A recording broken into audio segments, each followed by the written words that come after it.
to put in the context, we've seen what authorities say: total blind obedience to the Pope. Now we hear similar apologists, but we're also looking at church history, and we're seeing the response is not blind obedience. It's never been blind obedience.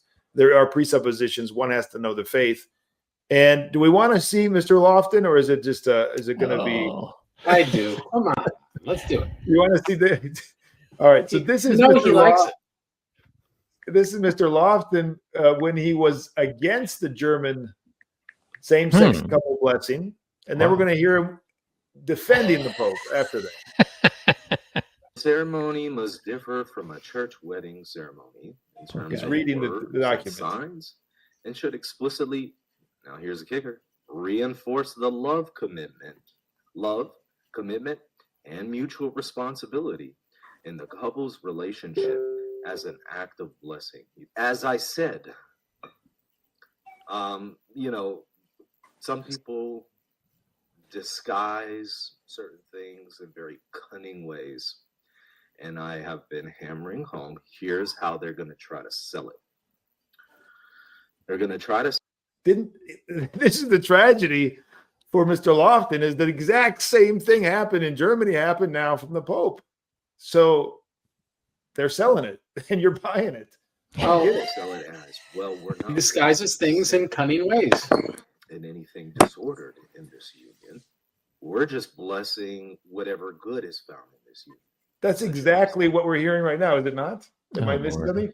He said about the way they're going to do it, the way they're going to deceive people, the way they're going to, get it, pull it over on us, is that we're not really blessing sin, we're just blessing. Isn't that exactly what they're saying, right? Now about the papal blessing? Disguising people in cunning ways. Yeah. Interesting pause, Father. So interesting video pause. Commitment, okay. Friendship. We're just blessing the good found there, not the bad. You see the way they're going to try to couch. I don't know. Can you all hear? It's a little hard to hear. Him couching it in just that way. We hear enough. And you're probably familiar with what my response has been to that, which is exactly what the magisterium actually said in response, as we'll look at here in a moment. My response has always been, you can't isolate any good that you find, such as fidelity and commitment. You can't isolate them from the context in which they are found. We can speak of apparently you can. Commitment, fidelity, friendship, isolated, objectively speaking, these are goods, right? But we live in reality. We don't live in the world of ideas, Plato's ethereal realm of ideas. We live in reality, where these things take place in concrete contexts. I just said that. You can't divorce those things that are good in and of themselves from the context in which they're found. All right. Thank you very much, Michael, for the criticism of the papal document. Now he's going to defend the papal document. Here we go. It's about blessings for couples of the same sex. So that's what we need to focus on in this stream. Are we talking about blessing the couple itself, or blessings for the persons of the couple?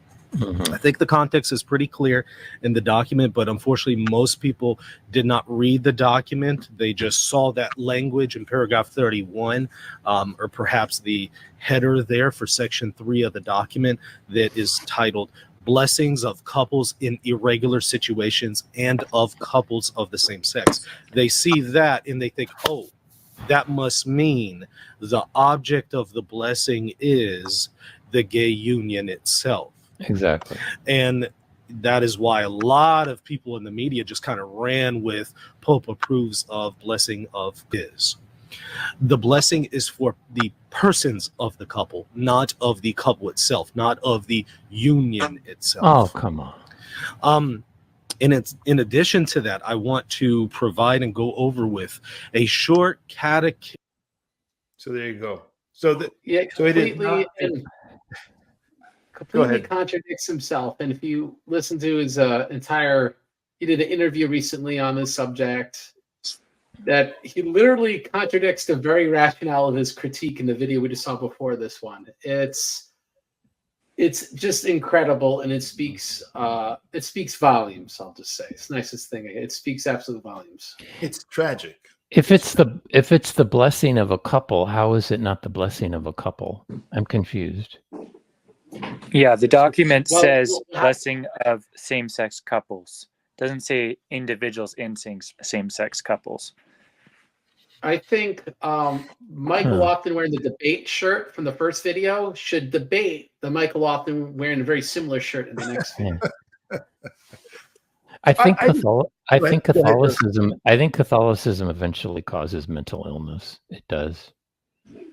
I don't mean to be smart, but it does. It really. I mean, it did. Well, with if me. it's not healing, the persons, if you end up teaching things that are going to lead people to spiritual sickness, then that's not a radical conclusion. You try to rationalize this stuff in your head, and it literally drives you crazy. Eventually, Yeah. So. Yeah, it's not good. Yeah, it's phenomenal and he's just one of many, unfortunately, who are doubling down and saying no, nothing to see here, including very few, thank God, Orthodox online. And you got to wonder if you know, did they become Orthodox? How did they end up in these ideas that they're identifying this and saying there's nothing to see here, It's perfectly good, everything's fine. They have a schism in their outlook between dogma and ethos and orthodoxia, Yeah. Well, which we talked about earlier.